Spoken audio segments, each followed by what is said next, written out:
عليه وأن أعوذ بالله من شرور أنفسنا من سيئات أعمالنا من يهده الله فلا مضل له ومن يضلل فلا هادي له وأشهد أن لا إله إلا الله وحده لا شريك له وأشهد أن محمدا عبده ورسوله أما بعد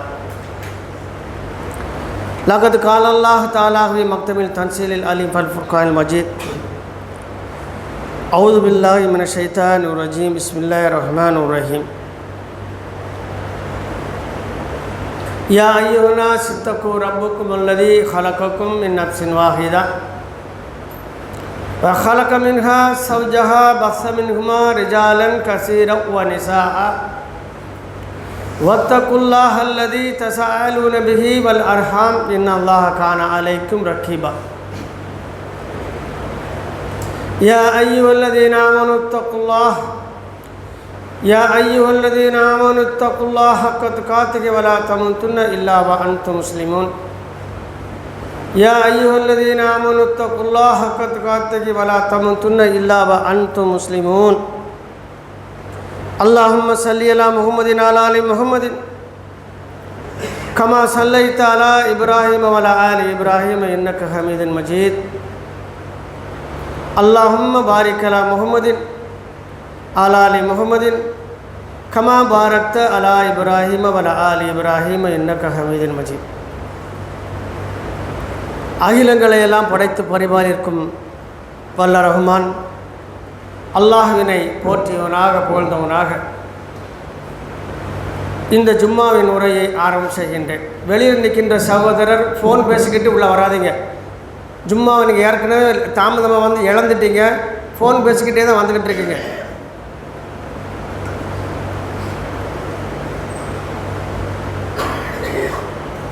அல்லாஹ் ரப்பல் ஆலமீன் இந்த பூமியில்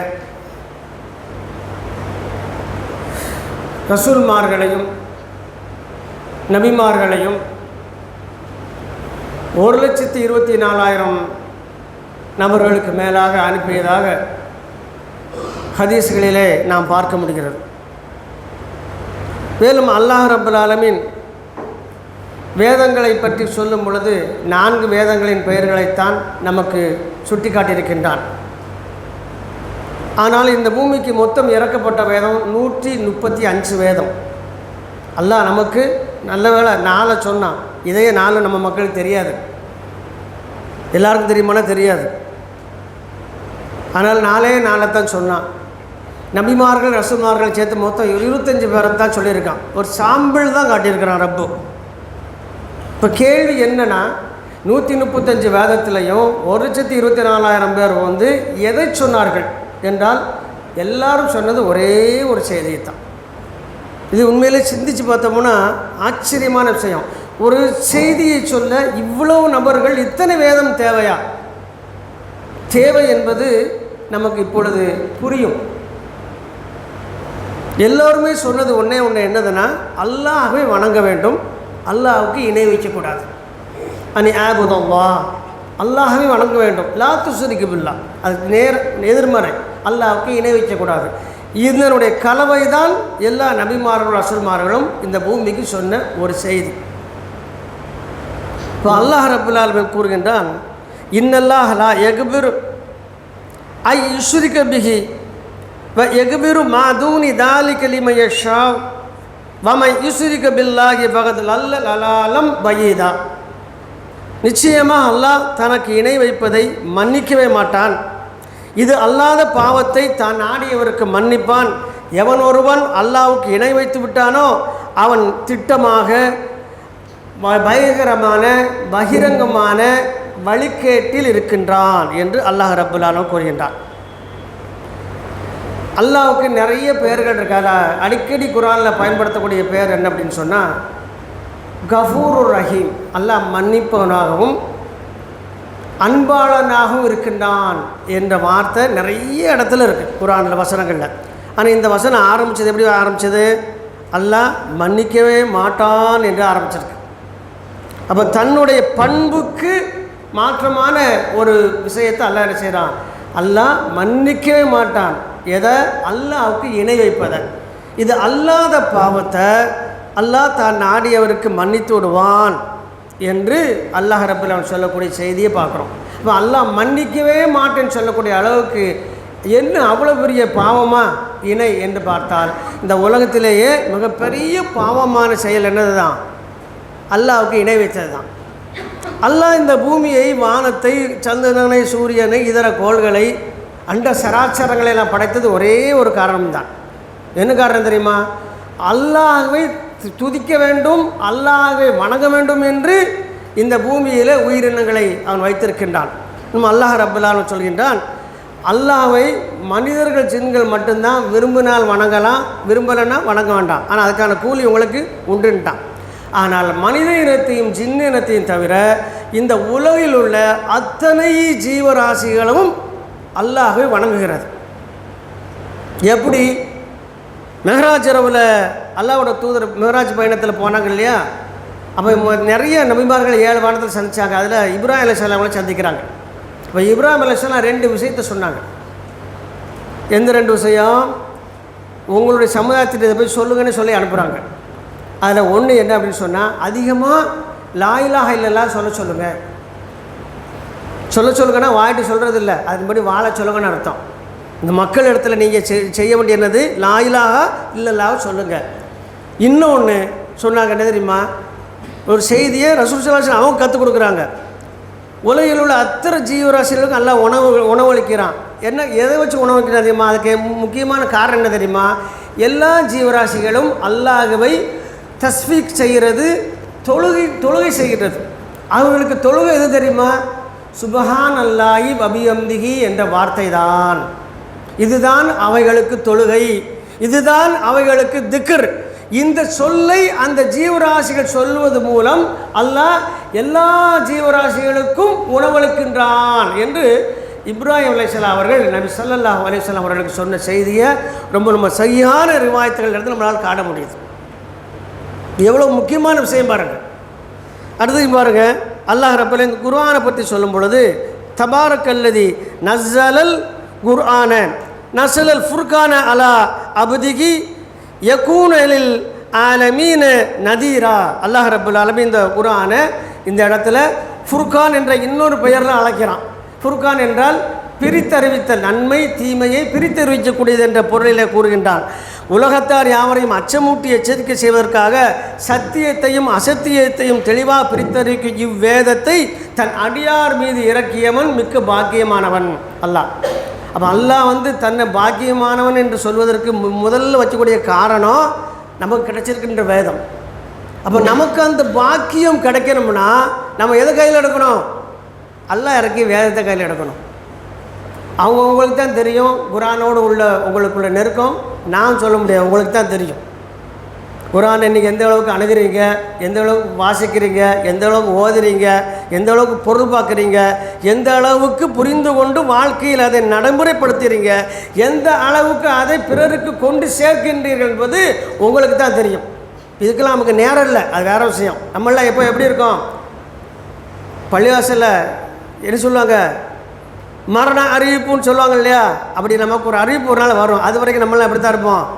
பிஸியாக தான் இருப்போம். டிசைனாக சட்டப்படுவோம். நமக்கு மல்லு துணி அங்கே என்ன செய்வாங்க, நெசிர் ஒரு மில்லில் நமக்கு கபன் ஆடை ரெடியாகலாம் வந்துடும். ஆனால் நம்ம எப்படி தான் இருப்போம்? பிஸியாக இருப்போம்.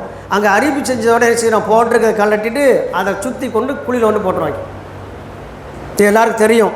ஆனால் என்ன செய்வோம், நாம் எல்லோரும் மௌத்தாவாங்க, நாம் ஆக மாட்டோம் நினச்சிக்கிட்டு இருப்போம். அடுத்து எல்லாம் சொல்கிறேன் பாருங்கள், அல்லதி லஹு முல்கு சமாவாத்தி வல் அருளி வலம் எத்தஹிது வலதன் வலம் யகூனுல்லஹு ஷரீகுன் ஃபில் முல்கி வ ஹலக குல்ல ஷையின் ஃபகத்தரஹு தக்தீரா.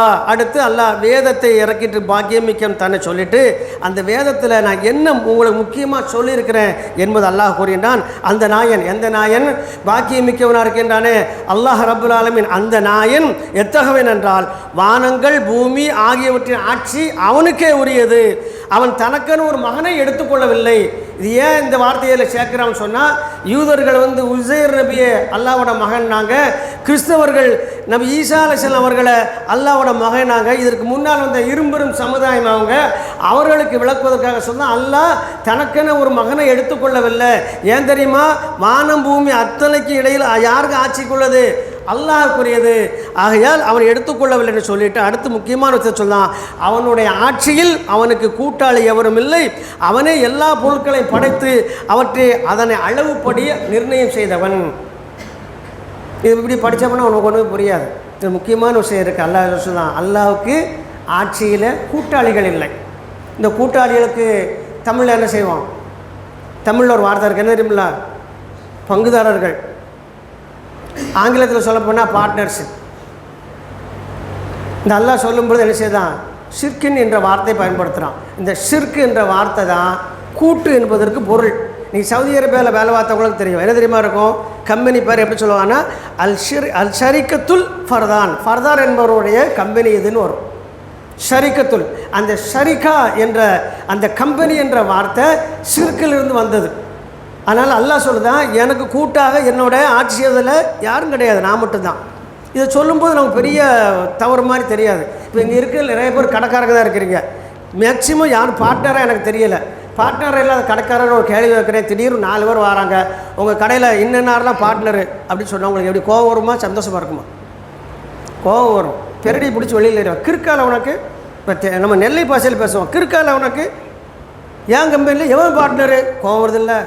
வானத்தை பூமியை படைத்தவனுக்கு காது கேட்காத, கண் தெரியாத, கரைந்து போகிற, உயிரற்ற சடமாக இருக்கக்கூடிய அந்த வகைகளும், அப்புறம் உயிரோட உணவுக்காக அலைகின்ற பொருள்களும், அல்லாவின் கட்டளைக்கு இணங்க மறைந்து உதிக்கின்ற சூரியனும் சந்திரனும் இதர கோள்களும் எல்லாம் படைக்கப்பட்டவையெல்லாம் அல்லாவுக்கு அவனோட ஆட்சியில் பங்குதாரர் ஆக முடியுமா? அல்லாஹ் ஒத்துக்குவானா? வெள்ளம் வந்தால் மூழ்கி போச்ச கடை, அந்த கடைக்கே பார்ட்னர் யாரும் இல்லைன்னா நம்ம சொல்ல மாட்டோம், இது ஏன் கடம்போம், எப்படி நீ சொல்லலாமோ? கடுமையாக கோவம் வரும். அப்படி இருக்க பட்சத்தில் வானத்தையும் பூமியையும் படைத்து ஆட்சி செய்து கொண்டிருக்க அல்லாஹ்வுக்கு இணையாக கூட்டாக மரணத்தில் இருக்கக்கூடிய மனிதர்களையும் மரணித்து போனவர்களையும் வாய் பேசாத, பிரார்த்தித்தால் பதில் சொல்லாத, பார்க்க முடியாத நொண்டி முடமான ஜடங்களையும் மனிதர்கள் தங்கள் கைகளால் படைத்து கொண்டவைகளையும் அல்லாஹ்வாகிய ரப்புல் ஆலமீன் சுப்ஹானல்லாஹ் சும்ம சுப்ஹானல்லாஹ், அவன் மிக தூய்மையானவன், அவனுக்கு கொண்டு கூட்டாளி ஆக்கணும்னு சொன்னா அல்லாஹ் விடுவானா? இங்கே வேற ஒன்றும் இல்லை. இன்னும் புரியுதுக்கு ஒரு அடையாளம் சொல்கிறேன். என்ன அப்படின்னா, ஒரு பெண்மணி இருக்கிறா, அந்த பெண்மணிக்கு ஒரு மனிதர் நல்ல உதவி செய்கிறாரு, கணவர் இருக்கார், இன்னொரு ஆள் வந்து எங்க ரொம்ப உதவுறாரு, இவரே நீங்கள் புருஷனாக வச்சுக்கிடுங்கன்னு அப்படி இருக்கும். இப்போ உரைக்கா இதுக்கு தான் சிறுக்கு கற்பு. ஒரு பெண் எப்படி கணவனை தவிர வேறு யாரையும் கணவன் என்ற சொல்லுக்கு கூட பயன்படுத்த மாட்டாளோ, அதுபோல ஒரு ஆட்சி அதிகாரத்தில் அல்லாஹ் ரப்புல் ஆலமீன் தன்னால் படைக்கப்பட்ட ஒன்றை கொண்டு வந்து தனக்கு கூட்டாக ஆக்கும் பொழுது எப்படி ஏற்றுக்கொள்வான்? அதனால தான் நான் எகுபிரு அல்லாஹ் ஆரம்பிக்க சொல்ல, நான் மன்னிக்கவே மாட்டேன் எதை எனக்கு இணை வைப்பதை என்று சொல்லலாம். அப்போ அல்லாஹ்வுக்கு இணை வைக்கக்கூடாதுன்னு சொல்கிறதுக்கு தான் இத்தனை வேதங்களும் இத்தனை ரசூல்மார்களும் இத்தனை நபிமார்களும் வந்தாங்க. அப்போ அதில் இறுதியாக வந்தவர் தான் அல்லாஹ்வின் தூதர். அவங்க பிறந்த மாதம்தான் இந்த மாதம். ரசூல் ஸல்லல்லாஹு அலைஹி வஸல்லம் என்ன சொல்லி கொடுத்தாங்க? இந்த மக்களுக்கு என்ன சொல்லி கொடுத்தாங்க? அல்லாஹ்வை மட்டும் வணங்குங்கனாங்க. மற்றதெல்லாம் பின்னால். முதல்ல என்ன சொன்னாங்க? அல்லாஹ்வை மட்டும் வணங்குங்க. அப்படி சொன்னதுக்கு தான் கொலை செய்ய திட்டமிட்டார்கள். அல்லாஹ்வுடைய அருளால் காப்பாற்றப்பட்டு மதீனாவுக்கு வந்தாங்க. அவங்க சொன்ன என்ன சொன்னாங்க? அல்லாஹ்வுக்கு இணை வைக்காதீங்க, அல்லாஹ்வை மட்டும் வணங்குங்க. இப்போ மொத்தத்தில் எப்படி கோபம் வரும்? ஒருத்தனுடைய பொருளாதாரத்தை முடுக்கினா கோபம் வரும், ஒருத்தனுடைய கண்ணியத்தை பாழ்படுத்தினா கோபம் வரும். ஆனால் அந்த மக்களுக்கு எதுக்கு கோபம் வந்துச்சு? அல்லாஹ்வை மட்டும் வணங்குங்கன்னு அல்லாஹ்வை தவிர மற்றதை நீங்கள் வணங்காதீங்க என்று சொன்னது கோபம் வந்துச்சு. அந்த கோபத்தின் உச்சம் கொலை வரைக்கும் சென்றது. பல நபித்தோர்களை கொலையும் செய்திருக்கிறார்கள். அப்போ அந்த அளவுக்கு கடுமையான விஷயம் என்பதை அவர்கள் விளங்கி கொண்டார்கள். அதனால் எந்த அளவுக்கு போயிட்டாங்க? அல்லாஹ்வோட தூதருடைய முடிவில் இவர்களை எல்லா கோத்திரத்தார்களும் சேர்ந்து மொத்தமாக அவர் மீது பாய்ந்து கொலை செய்து விட வேண்டும் என்ற அளவுக்கு போனாங்க. அந்த அளவுக்கு இந்த கொள்கையினுடைய அந்த உறுதியையும் அதனுடைய விளைவையும் அவர் விளங்கி வச்சிருந்தாங்க. அல்லாஹ்வோட தூதர் செஞ்சாங்க, இது மட்டும்தான் சொன்னாங்க, லா இலாஹ இல்லல்லாஹ். அதுக்கு அடுத்து 2வது வார்த்தை முகமது ரசூலுல்லாஹ், அவங்க சம்மந்தப்பட்டது. நான் அதை சொல்ல வந்திருக்கேன். நாங்கள் அப்போ அவங்க சொன்னது மக்களுக்கு ஒன்றே ஒன்று தான், அல்லாஹ்வை தவிர வேறு எதையும் வணங்காதீங்க அப்படின்னாங்க. அப்போ அல்லாஹ்வுடைய வணக்கம் என்பது அல்லாஹ்வுக்கு மாத்திரம் இருக்க வேண்டும். இந்த சமுதாயம் என்ன பண்ணிக்கிட்டு இருக்கு? இப்போ எந்த மாதத்தில் ரஃபியுல் அவலில் பிறந்தார்களோ, அவர்கள் எந்த கொள்கையை கொண்டு வந்தார்களோ, அந்த மாதத்தை கொண்டு என்ன செய்கிறாங்க? யார் இந்த கொள்கையை சொன்னார்களோ அவர்களை வைத்து அல்லாஹ்வுக்கு நிகராகி கொண்டு வந்து விட்டார்கள். யார் இது செஞ்சது? முஸ்லீம்கள். இதில் பின்னால் நிறைய சூழ்ச்சிகள் இருக்குது. எப்படி உள்ளே வந்துருக்குது அந்த சப்ஜெக்ட்டுக்கு போக வேண்டாம். இப்போ யார் மௌலூது யார் ஓதிக்கிட்டு இருக்கா? மௌலூது ஏன் ஓத வேண்டான்னு சொல்கிறோம்? ஒரே ஒரு காரணம் தான். மௌலூது ஓத வேண்டான்னு சொல்றது ஒரே ஒரு காரணம், அதில் அல்லாஹ்வுக்கு அல்லாஹ்வின் தூதரை இணையாக்கக்கூடிய சொற்கள் இடம்பெற்றிருக்கின்றது. அதனால் மௌலூதை ஓதாதீங்கன்னு சொல்கிறேன். வேறு ஒன்றுமே கிடையாது. மௌலூது ஓதனா நம்ம சொத்துல பங்கு கேட்குறாங்க? இல்லை, அவங்க நரகத்துக்கு சென்று விடுவாங்க. அதனால் அவங்க விட முடியாது. அவர்களெல்லாம் யார்? நம்மளுடைய ரத்த சொந்தம். எப்படி அல்லாஹ்வுடைய தூதரை கொல்வதற்காக அந்த மக்காவில் முயற்சி பண்ணாங்க? அவங்க யார்? அல்லாஹ்வின் தூதருடைய சம்பந்த வழி சொந்தம், உடன் பிறந்த சொந்தம், பால்குடி சகோதரர்கள். அவங்க இன்னும் இது கூடவே இருந்தவங்க. இவங்களெல்லாம் கொல்ல வந்தாங்க. அதே மக்கள் தான் திரண்டு பதுருத்தத்துக்கு வந்தாங்க. பதுருத்தத்தில் எதிரணியில் யார் யாரெல்லாமோ போர் செஞ்சுருக்காங்க. முக்கியமாக 2 பேரை சொல்லியிருக்காங்க. யார் அப்படின்னு? அபு சுஃபியான் ரலியல்லாஹு இஸ்லாத்தை ரொம்ப லேட்டாக கற்றுக்கிட்டாங்க. அவங்க யார்? அல்லாஹ்வின் தூதருக்கு சம்பந்தக்காரர், மாமனார். அவங்க மகளை ரசூல் ஸல்லல்லாஹு கட்டியிருக்காங்க. 1 அல்லாஹ்வின் தூதருடைய தகப்பனார் அப்துல்லா இருக்காங்க இல்லையா, அவங்க கூட பிறந்தவங்க தம்பி அப்பாஸ் ரலியல்லாஹு. அவங்க ரொம்ப லேட்டாக இஸ்லாத்துக்கு வந்தாங்க. பதுருத்தத்தில் அல்லாஹ்வின் தூதருக்கு எதிராக அபுஜெஹல் குரூப்பில் இடம் பெற்றவங்க. அல்லாஹ்வின் தூதருக்கு நிகராக ஒரு பக்கத்திலே ஒரு தோழரை வச்சுருந்தாங்க, அபூபக்கர் சித்திக் ரலியல்லாஹு அன்ஹு. அவங்க அவருடைய மூத்த மகன் அப்துர் ரஹ்மான் பதுருத்தத்தில் வந்தாங்க. யாரை கொல்வதற்கு? அல்லாஹ்வின் தூதரை கொல்வதற்கு வந்தவங்களாம் யாரும் பற்றி இல்லை. நீங்கள் நினைக்க மாதிரி இங்கே நம்ம முஸ்லீம் இல்லாதவங்களை வேற அவங்களுக்கு நமக்கு உறவே இருக்காது. ஆனால் அங்கே காவிரில் அல்லாஹ் குர்ஆனில் எங்கெல்லாம் சொல்கிறானோ அவர்களால் யாரும் சொன்னால் அல்லாஹ்வின் தூதருடைய இரத்த சொந்தங்கள், இரத்த பந்தங்கள். அவர்கள் தான் கொள்கைக்காக ஒருத்தர் நினைச்சாங்க மல்லுக்கின்றார், போர் வரைக்கும் வந்திருக்கிறாங்க. அவர்கள் தான் வெட்டப்பட்டார்கள், அவர்களால் தான் வெட்டி விடப்பட்டார்கள். இவங்களுக்கு செத்தது அவங்க கையால், அவங்களுக்கு கொல்லப்பட்டது இவர்கள் கையால். எதுக்கு? ஒன்றே ஒன்று தான். எதுக்கு? அல்லாஹ் மட்டும் வணங்குன்னு சொன்ன ஒரே ஒரு வார்த்தைக்கு. பொதுவாக இந்த உலகத்தில் ஒரு சாமியார் தோன்றுவார். சாமியார் தோன்றணும் என்ன வரும் தெரியுமா? அவன் எங்கேயா கஞ்சா அடிச்சுக்கிட்டு இல்லை கஞ்சா வத்துக்கிட்டு இருக்கவனு கூட இருப்பான். ஆனால் அவன் சாமியார் ஆன பிறகு அவனுக்கு என்ன சேரும் தெரியுமா? 2 விஷயம் சேரும். ஒன்று சொத்து சேரும், இன்னொன்று புகழ் சேரும். ஆனால் அல்லாஹ்வின் தூதர் இடத்துல அபூஜஹலுடைய தூதுவர் சொல்கிறாங்க, முகமதே உங்களுக்கு என்ன வேணும் கேளுங்க. இந்த அரபு நாட்டில் ஆட்சி உங்களுக்கு வேணுமா? நீங்களே தலைவராக எடுத்துக்கிடுங்க. இந்த அரபு உலகத்துக்கு நீங்கள் தலைவர், நீங்கள் தான் ஆட்சியாளர், எடுத்துக்கிடுங்க. ஆனால் என்கிட்ட என்ன சொல்லாதீங்க? லா இலாஹ இல்லல்லாஹ்னு சொல்லாதீங்க. அடுத்து சொன்னாங்க, உங்களுக்கு அழகான அரபு குலத்தில் உள்ள அழகான பெண்கள் வேணுமா? எவ்வளோ பெண்கள்லாம் உங்களுக்கு திருமணம் முடிச்சு தர வச்சுக்கோங்க, நீங்கள் அவங்களோட சந்தோஷமாக இருங்க. ஆனால் நீங்கள் என்ன செய்யக்கூடாது? லா இலாஹ இல்லல்லாஹ் சொல்லக்கூடாது. ரசூல் ஸல்லல்லாஹு பதில் சொன்னாங்க பாருங்க, எனது இடது கையில் சந்திரன் வலது கையில் சூரியனை தந்தாலும் சரி நான் இதிலிருந்து பின்வாங்க மாட்டேன். அப்போ உண்மையான கொள்கையை சொல்லக்கூடியவங்க காசு பணத்துக்கோ புகழுக்கோ சொல்ல மாட்டாங்க. பொய்யர்கள் பூரா இந்த பூமியில் அவங்க கொள்கையை சொல்வதற்கு காரணம் காசு பணத்திற்கும் புகழுக்காக தான். இதுதான் மிகப்பெரிய வித்தியாசம். இதுதான் சத்தியத்துக்கும் அசத்தியத்துக்கும் உள்ள வேறுபாடு. அல்லாஹ்வுடைய சொன்னாங்க, நான் அதை சொல்ல விட மாட்டேன். ஏன் தெரியுமா?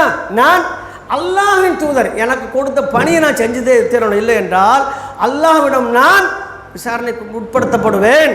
அதனால தான் என்ன செஞ்சாங்க? கடைசி நேரத்தில் அவங்களுடைய ஹஜ்ஜினுடைய நேரத்தில் அரஃபானுடைய மைதானத்தில் அந்த அசர் தொழுகைக்கு பின்னால் அமர்ந்திருந்து அந்த குத்துபா பேரூரை, இறுதி பேரூரை, நீண்ட பேரூரை நடத்திவிட்டு ஒரு விஷயம் கேட்டாங்க சஹாபாக்கள் மத்தியில்.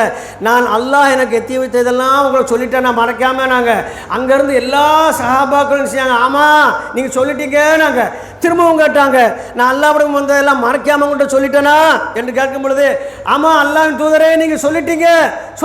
நாங்கள் மீண்டும் கேட்டாங்க, நான் அல்லாஹ்விடம் வந்த செய்தியெல்லாம் உங்களுக்கு மறைக்காமல் சொல்லிட்டேனா என்று கேட்கும்போது நபித்தோழர்கள் எல்லாரும் சொன்னாங்க, நீங்கள் சொல்லிட்டீங்கன்னு. அடுத்த ஒரு வார்த்தை, அதுதான் முக்கியம், இதற்கு நீங்கள் தான் சாட்சி. நாங்கள் அப்போ மக்கள்லாம் சொன்னாங்க, நாங்கள் சாட்சி, நீங்கள் மறைக்காமல் சொல்லிட்டேன். அப்படியே வானத்தை பார்த்து, அல்லாஹ்வே நீ தான் சாட்சி நடந்த சம்பவத்துக்கு.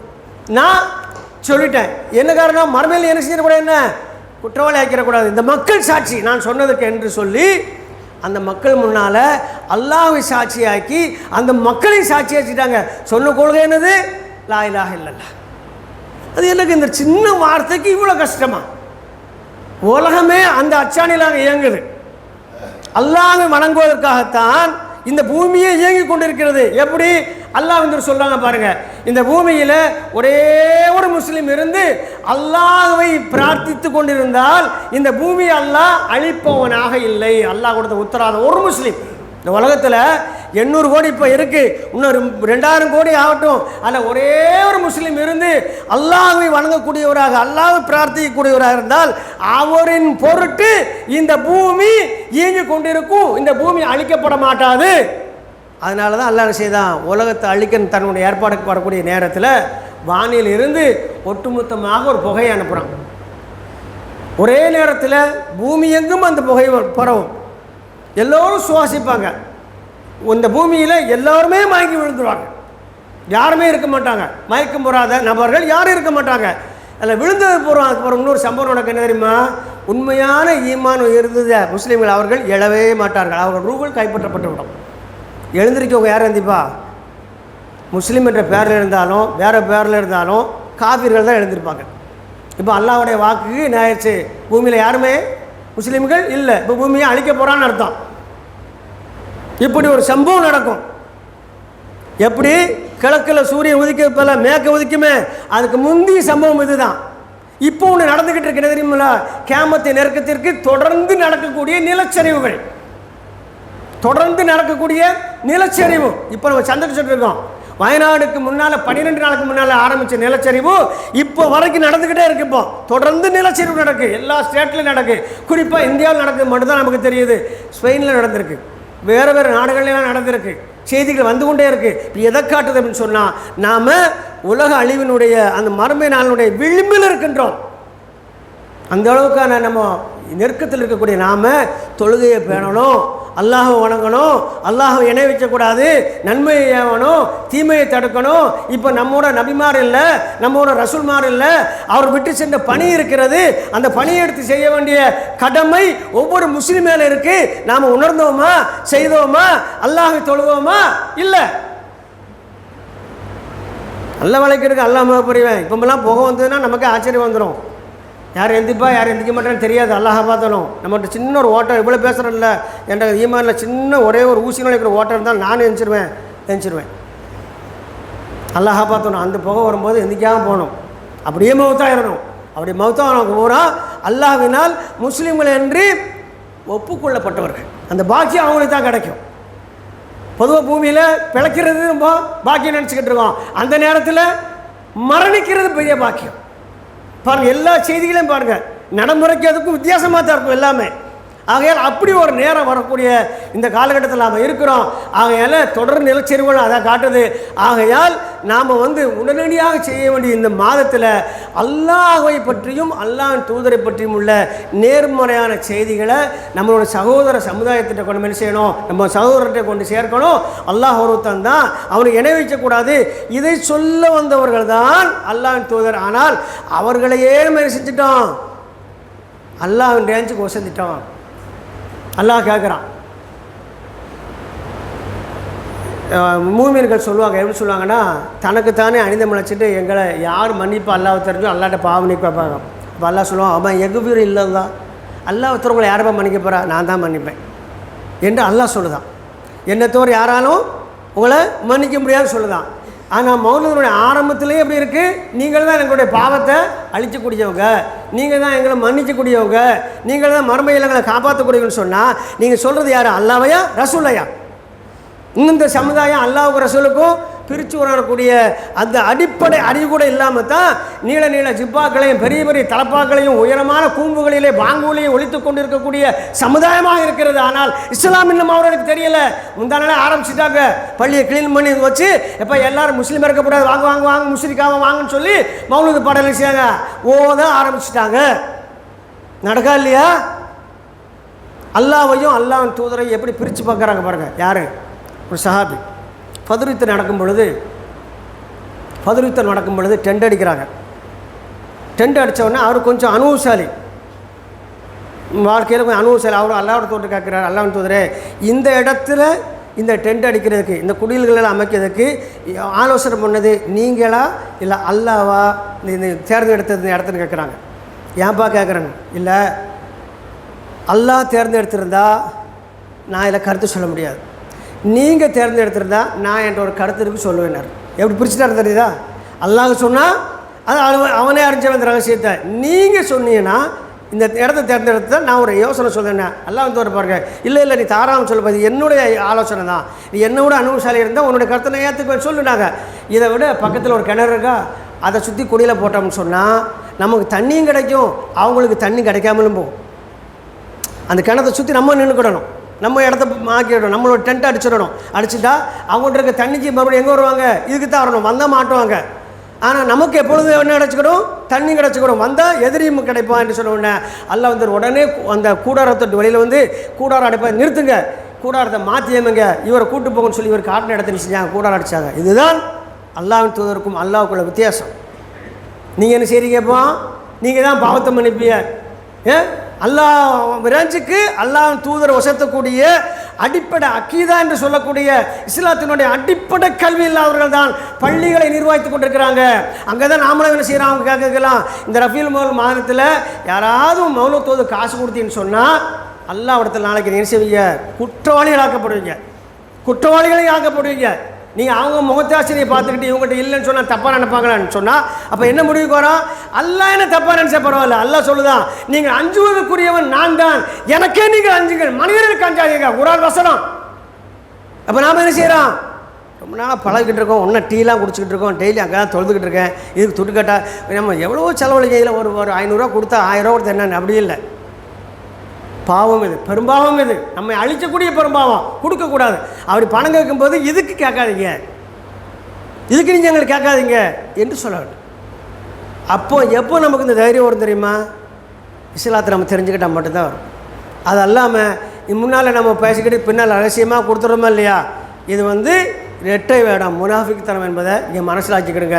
எனவே இனிவரும் காலங்களில் ஈமானை பாதுகாக்கவும் மார்க்கத்தை சரியாக விளங்கவும் அதன்படி நடக்குவதற்கான முழு முயற்சி செய்வோம். எல்லாம் அல்லாஹ் ரப்பல் ஆலமீன் வருங்காலங்களிலே நம்மை உண்மையான அல்லாஹ்வினால் ஒப்புக்கொள்ளப்படக்கூடிய அல்லாஹ்வினால் பொருந்திக்கொள்ளப்படக்கூடிய ஒரு முஸ்லீமாக நம்மை ஆக்கிரள வேண்டும் என்று பிரார்த்தித்து முதல்வரை நிறைவு செய்கின்றேன். வாஹிரு தௌவானா அல்ஹம்துலில்லாஹி ரப்பில் ஆலமீன். அஸ்ஸலாமு அலைக்கும் வரஹ்மத்துல்லாஹி வபரகாத்துஹு.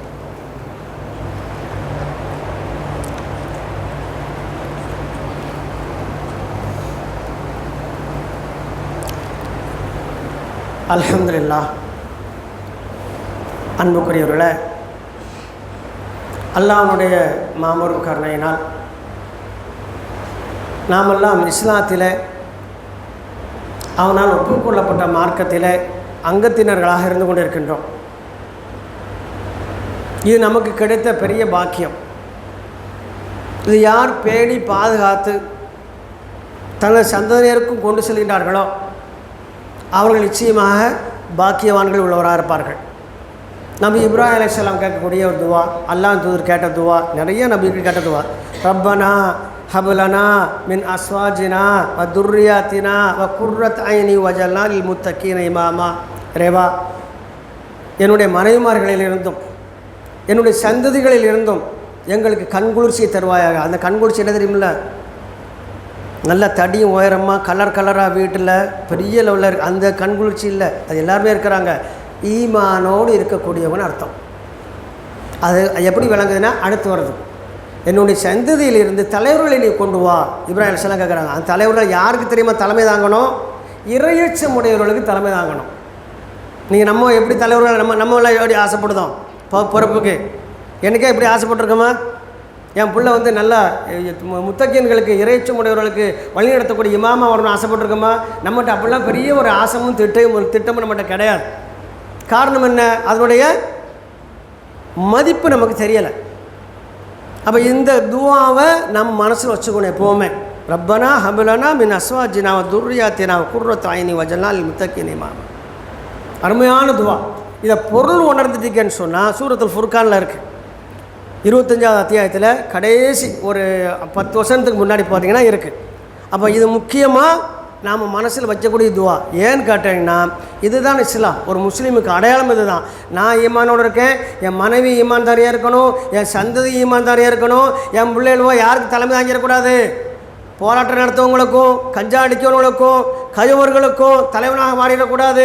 என்னுடைய சந்ததியில் இருந்து உயர்ந்த இறையச்சமுடைய மார்க்கம் அறிந்த அல்லாஹ்வை அஞ்சக்கூடிய அந்த மக்களை வழிநடத்தக்கூடிய தலைவராக என்னுடைய வாரிசுகளிலிருந்து வர வேண்டும் என்று கேட்க வேண்டும் என்று சொன்னால் அப்போதான் நமக்கு உண்மையிலே ஈமானுடைய அந்த வேல்யூ, அந்த மதிப்பீடு நமக்கு தெரியுதுன்னு அர்த்தம். நம்ம அப்படி எத்தனை பேர் கேட்போம், நம்ம பிள்ளைகளை எப்படி ஆக்க முயற்சி பண்ணியிருக்கோம், எப்படி துவாக்கட்டிருக்கோம்.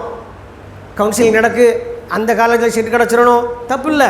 அதுக்கு முன்னாடி என்ன கேட்டிருக்கணும், எப்படி வளர்த்துருக்கணும். ரொம்ப ஒரு சமீபத்தில் ஒரு ஆள் என்னென்னா, அவர் எதுக்கு எடுத்தாலும் நான் அவரை முஸ்லீம் ஆக்கிட்டேன், நான் இவரை முஸ்லீம் ஆக்கிட்டேன், என்னமோ இவர் பேக்கில் வச்சுருக்க மாதிரி எங்கள் தாயத்தை இந்த நீ இதை ஃபிட் பண்ணிக்காது, நீ ஃபிட் பண்ணி அவன் பேச்சே அப்படி இருக்கு சொல்லிவிட்டு திடீர்னு ஒரு அவரை நிறுத்ததுக்காக வேண்டி கேட்டுட்டு அவன் பையன் என்ன படிக்கிறாருன்னு பையனை பற்றி பெருமையாக சொன்னாப்பில்ல, பெரிய படிக்கிறான் வெளிநாட்டில், அவனுக்கு 5 லட்ச ரூபா சம்பளம், வெரி குட். தொழுகு அப்படின்னு அவன் ரொம்ப கடுமையான டைட்டில் இருக்கான். நான் அதனால் கண்டிக்கிறதில்லை, இஷ்டப்பட்டு தொழுதுக்கிட்டான்.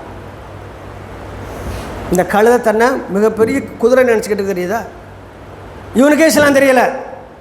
இவனுக்கு சொந்த பிள்ளைக்கு தொழுவையை ஏவலை இவன் சொல்லுதா அவனை முஸ்லீம் ஆக்கிட்டேன் இவனை முஸ்லீம் ஆக்கிட்டேன்னு சொல்லக்கூடிய ஒரு பிதற்றக்கூடிய ஒரு கேடுகட்ட நபராக இருக்கின்றான் சொன்னால் இதுவே மாறித்தான் இந்த சமுதாயம். இப்போ நம்ம ஜமாத்து அதை செய்யணும் இதை செய்யணும், முதல்ல இஸ்லாத்தில் இருக்கணும். செஞ்சுருக்கோமா? ஒரு ஜமாத்தில் முதல்ல கொண்டு வரணும் தெரியுமா? என்னுடைய ஜமாத்தில் எல்லாரும் குரானை ஓத தெரிஞ்சவங்க தான் இருக்கணும். ஓத தெரியல கவலைப்படாதீங்க, ஜமாத்தோடலாம் போக வேண்டாம், வாங்க குரானை ஓதுங்க சொல்லியிருக்கோமா? குரானை கற்றுக் கொடுத்துருக்குறோமா? தொழுகை அவங்க தொழுகுதான் என் ஜமாத்தில் இருக்க முடியும் சொல்லியிருக்கோமா? அந்த தைரியம் இருக்கா? இது எப்படி தெரியுமா இருக்குது? எல்லோரும் மதுவிலக்கு வேண்டும் சொல்கிறாங்க. அவங்க பூரா ஒன்னே ஒன்று செஞ்சுருக்கலாம், என் கட்சியில் அடிப்படை உறுப்பினராக இருக்கிறவங்க குடித்தவர்கள் இருக்கக்கூடாதுன்னு சொல்லிட்டா நிறைய கட்சி காலியாயிரும். உண்டா இல்லையா? நீ மதுவிலக்குக்கு பெரிய போராட்டம் நடத்தி டிவியை கூட்டி பேட்டி கொடுக்க வேண்டாம், உன் கட்சியில் போய் சொல்லு, எப்பா நம்ம கட்சியில் இனிமேல் தண்ணி அடிக்கவே இருக்கக்கூடாதுப்பா, குடிகாரருக்கு இடம் இல்லை, கஞ்சா அடிக்கணும் இடம் இல்லை, ஒழுக்கம் கட்டுக்கும் நம்ம கட்சியில் இடம் இல்லை, அவங்களாம் போயிடலாம், அடிப்படை உறுப்பினர் கேன்சல் சொல்லிட்டா திரும்பி பார்த்தா 2 பேர் 3 பேர் தான் நிற்பான். இதே மாதிரி தான் உண்மையான இஸ்லாத்தை சொல்லிட்டு ஜமாத் தலைவர் திரும்பி பார்த்தா சம்பளம் பாக்கி தாங்கன்னு சொல்லி இமாமும் இந்த பக்கம் மோத்தின என்னையும் மறந்துடாதீங்கன்னு அவரை நிற்பார். தொழுதாத்த இந்த ஜமாத்து இருக்குன்னு சொன்னால் அவ்வளோ போயிடுவான். நான் முதல்ல சொன்ன உதாரணமும் இந்த உதாரணமும் ப்ராக்டிக்கலாக செஞ்சீங்கன்னா இதான் நடக்கும். இந்த லட்சணத்தில் நம்ம இருக்கிறோம். ஆனால் எல்லாமே எங்கே நடக்கு, என்ன நடக்கு? எல்லா பள்ளியிலையுமே ஜும்மா நடக்கு, காலையில் ஏதாவது வாசிக்கிறாங்க, தாலீம் இருக்குது, பெரிய ஒரு விஷயங்கள் இருக்குது, நன்மையை செய்கிறீங்க, ரைட்டு. அந்த நன்மை என்று யார் உங்களுக்கு முத்திரை குத்த வேண்டும்? அல்லாஹ்வா நீங்களா? அல்லாஹ் தான் என்னுடைய ஒரு செயலை இது நன்மைக்குரியது என்று ஏற்றுக்கொள்ள வேண்டும். ஏன்? அவன் தான் கூலி தரணும். அப்போ இது கூட தெரியாமல் நம்ம ஜமாத்தை வழி நடத்திக்கிட்டு இருந்தோம்னு சொன்னால் உண்மையிலேயே நம்மளுடைய ஜமாத்துகள் எல்லாம் எப்படின்னா கவலைக்கிடமாக இருக்குது. எப்படின்னா உடம்பு பூரா எழுதியிருக்கு, பயங்கரமான சொறி சிறங்கும் புண்ணுமா இருக்குது, பட்டு சட்டையை போட்டு மறைத்து கொண்டு இருக்கின்றோம். இதுதான் யதார்த்தம். நீங்கள் எப்படி எடுத்துக்கிட்டாலும் சரி, உங்களை தொழுதாக தான் ஜமாத்தில் இருக்கணும்னு சொல்லாத ஒரு ஜமாத்தில் நீங்கள் இருந்தீங்கன்னு சொன்னால் அல்லாஹ் உங்களையும் விசாரிப்பான். இல்லை எங்கள் ஜமாத்தில் சொல்லலை, நீங்கள் சொல்லுங்கள், நீங்கள் வாங்க அந்த இடத்துக்கு.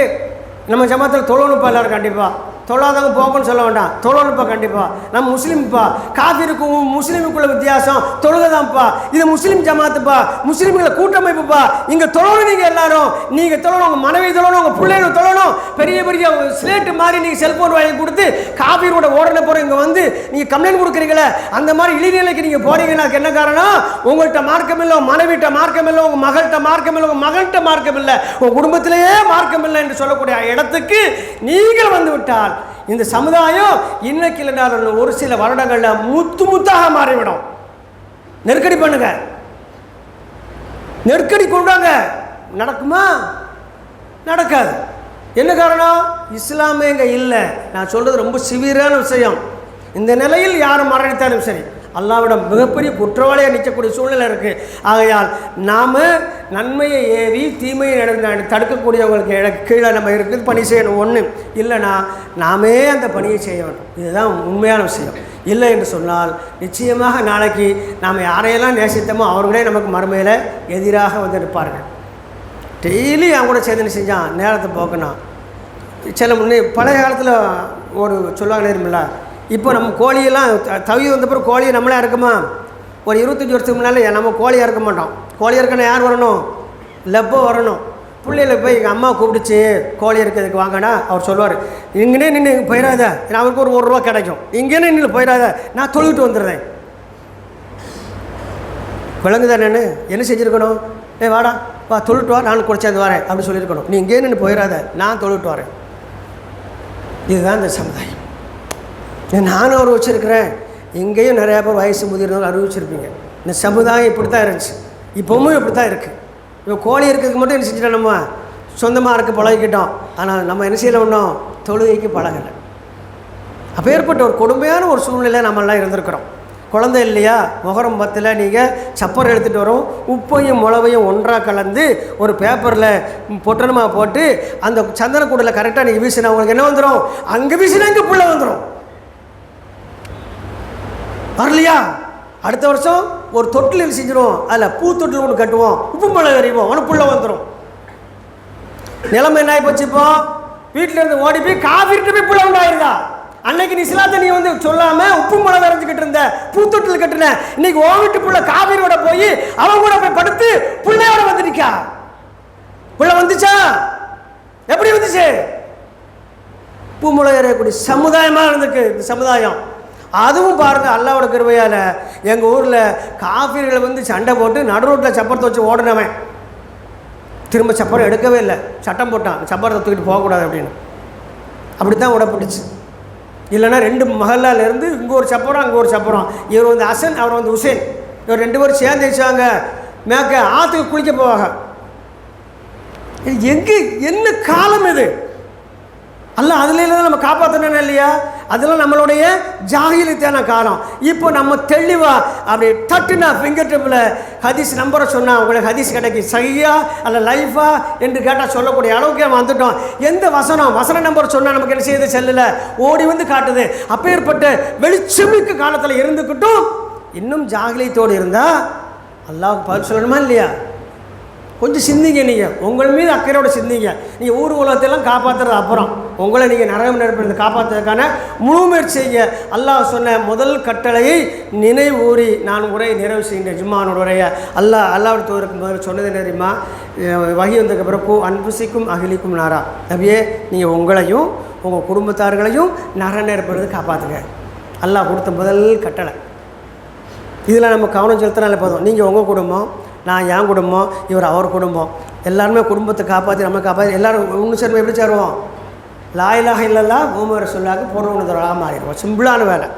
அதுக்கு தான் எல்லோரும் செஞ்சாங்க. எல்லோரும் சேர்ந்து இருந்துங்கன்னு சொல்லலை, நீங்கள் உங்களை காப்பாற்றுங்க, நீங்கள் உங்கள் குடும்பத்தை காப்பாற்றுங்கன்னு சொல்லி எல்லாருக்கும் சொல்லக்கூடிய செய்தி அல்லாஹ் தூதருக்கு சொன்னால் ஒற்றை வரியில் அது எல்லோருமே தெரிந்து கொண்டோம் என்று சொன்னால் நாமும் நம்மையும் காப்பாற்றி நமது குடும்பத்தையும் காப்பாற்றக்கூடிய அந்த உயர்ந்த இடத்துக்கு வந்துடும். இதுதான் தாவா, இதுதான் பணி, இதுதான் நபிமார்கள் செய்தது, இதுதான் ரசூல்மார்கள் செய்தது, இதுதான் வேதத்தில் இறக்கியுள்ளப்பட்டது. ஆகையால் உயர்ந்த வேதமாக இறுதி வேதமாக அல் குர்ஆனை கையில் வைத்திருக்கும் நாம் இன்னும் மடமைக்கு பின்னாலும் மடையர்களுக்கு பின்னால் வாழ்ந்து கொண்டிருந்தால் நிச்சயமாக மடமை நாளிலே விசாரணை நாளிலே அல்லாஹ்விடமிருந்து நம்மை காப்பாற்றக்கூடியவர்கள் யாரும் இல்லை என்பதை மீண்டும் மீண்டும் நினைவுறி பதிவு செய்து 2வது உரையை நிறைவு செய்கின்றேன். வாஹிர்தோவான் அல்ஹம்துலில்லாஹி ரப்பில் ஆலமீன். அஸ்ஸலாமு அலைக்கும் வரஹ்மத்துல்லாஹி வபரகாத்துஹு. அன்புக்குரியவர்களே, இது வந்து முதல் மாதம் செப்டம்பருடைய